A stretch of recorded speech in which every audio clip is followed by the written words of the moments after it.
Magandang gabi, pambungad sa ating newscast. Lumobo na sa mahigit 1,300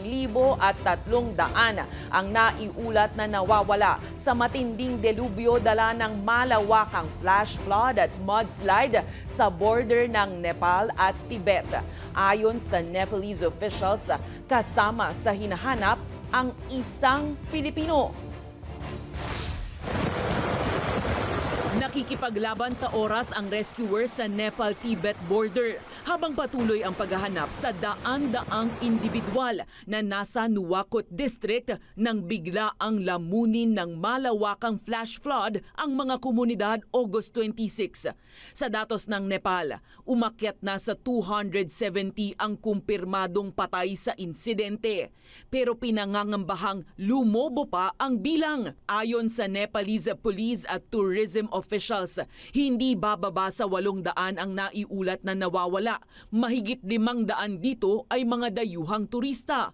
Kabuang 1,300 naman ang nawawala sa ngayon kung kabilang ang mga biktima sa border ng Tibet ayon sa Chinese state media. Batay sa listahan ng Nepalese authorities, kabilang ang isang Pilipino sa mga nawawala pero kinukumpirma pa ito ng Department of Foreign Affairs. Patuloy nating ipagdasal ang maging magandang kondisyon ng mga tao na naapektuhan ng kalamidad sa Nepal.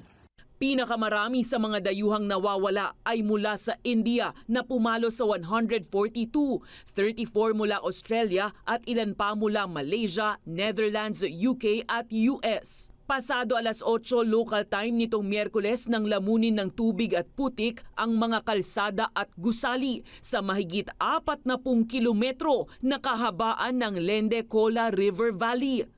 Ayon sa mga eksperto at satellite images, nagsimula ito sa pagguho ng isang malaking tipak ng glacier o yelo, dahilan para umapaw at rumagasa ang ilog na nauwi sa matinding mudslide.